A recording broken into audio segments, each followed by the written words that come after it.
Donc la France va participer à la 68e Assemblée mondiale de la santé qui s'ouvrira le 18 mai prochain.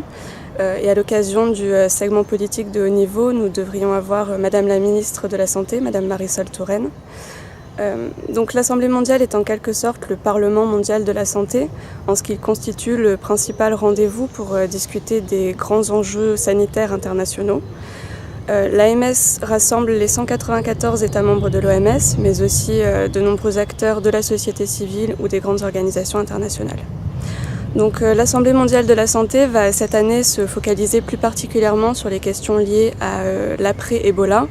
Donc dans les suites de la session spéciale qui avait été tenue lors du Conseil exécutif de janvier 2015 et dans les suites également de la résolution qui a été adoptée à cette occasion.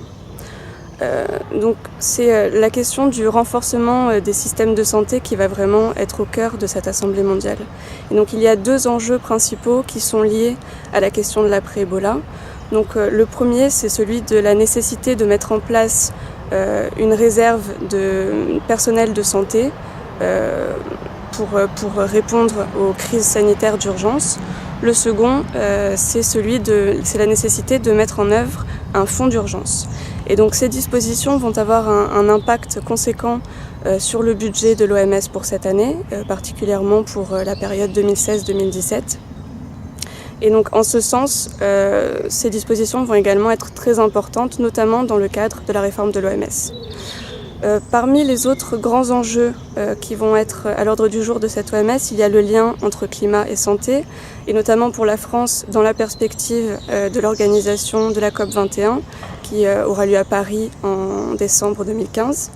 Et sur cette thématique devrait notamment être présentée une résolution sur pollution de l'air et sur les effets que la pollution de l'air a sur la santé.